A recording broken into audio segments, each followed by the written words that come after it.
Friends అందరికి కూడా happy Vinayaka Chavithi శుభాకాంక్షలు అండి.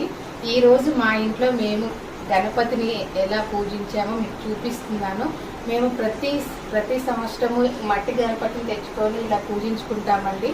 మేము ఇట్లా అన్ని నైవేద్యాలు దేవుడికి ఇష్టమని మేము చేసి 21 రకాలుగా అన్ని ఆకులు పువ్వులు అన్ని తీసుకొచ్చి పత్తి వేసి ఈసారి స్పెషల్ గా నేను ఇట్లా గరకతో డెకరేషన్ చేసుకొని ఇట్లా గరకతో ఎక్కువ పూజ చేశానండి.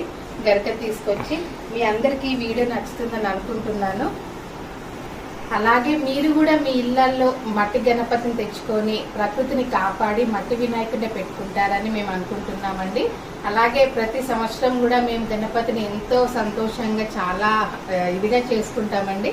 అందుకే మీకు ఈ సంవత్సరం మా గణపతిని చూపించి మేము ఎలా చేసుకుంటున్నామో మీకు కూడా చూపించాలని అనుకొని నేను ఈ వీడియో మీకు చేస్తున్నానండి. గణపతిని చూపించి అందరికి కూడా మరొక్కసారి వినాయక చవితి శుభాకాంక్షలు అండి. Thank you.